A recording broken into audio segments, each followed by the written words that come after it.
Good afternoon for 4 News Now. I'm Rob King. Welcome to today's KXLY Plus Daily Rundown, where I'll take you through some of the top local headlines as well as give you an inside look as to what the 4 News Now team is working on today. Starting with a check outside. Expect a sun and clouds mix. Should be a pretty nice day though.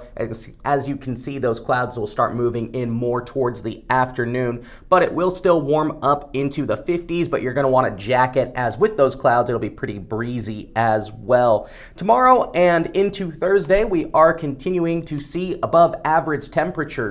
As you can see, we'll be in the 50s on Wednesday, still in the 50s on Thursday, and then beginning a cool down as we start to head into the weekend with chances of snow for the weekend, or excuse me, not snow, but rain, and then possibly a rain-snow mix on Sunday into Monday as it continues to cool off.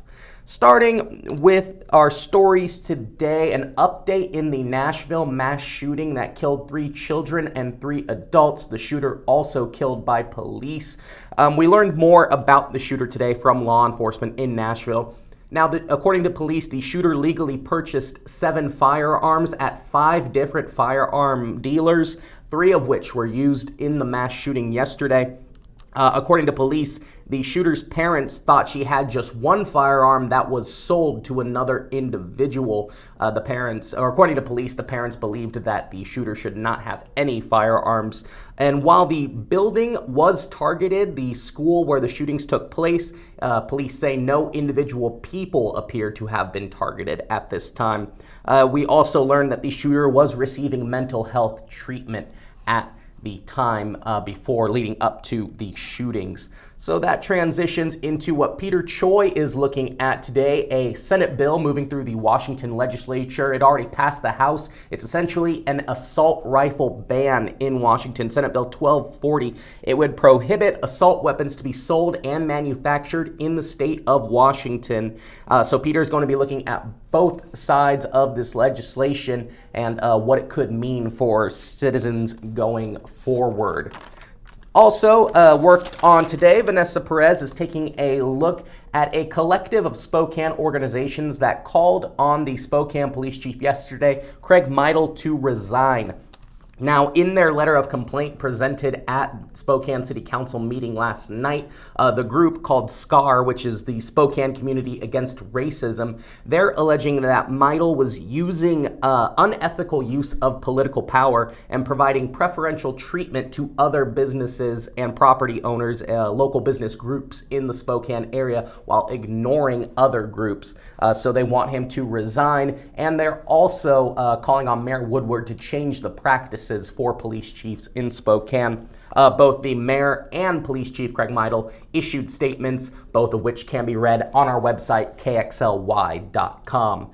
Bronte Sorotsky is taking a look at a recent report that shows colon cancer is on the rise for young people. Now, she's going to be speaking with a doctor about this apparent rise of colon cancer and people being diagnosed with it. In addition, in this image is 32-year-old Andrew Keating. He was recently diagnosed with colon cancer, and Bronte spoke with him about his journey and his message to others who may receive a similar diagnosis. Closing out today, with the good weather returning, golf is also coming back to the Spokane area.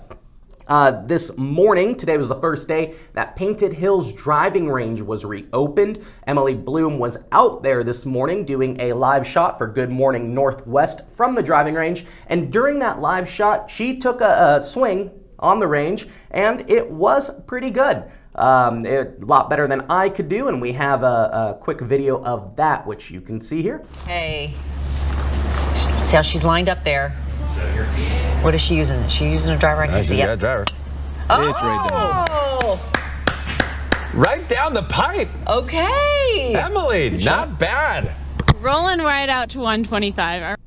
That's a lot of pressure on live TV, and she nailed it. Straight as an arrow, 125 yards. Like I said, a lot better than I could do. You could hear Robin Nance and Derek Dice cheering her on as well. So if you are getting the golf bug as spring is turning into summer, and we're getting a little warmer weather, driving range Painted Hills in Spokane Valley has reopened.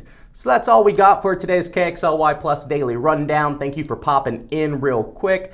We'll have all those stories and more coming up tonight at 5. But for now, live in studio, I'm Rob King for KXLY Plus.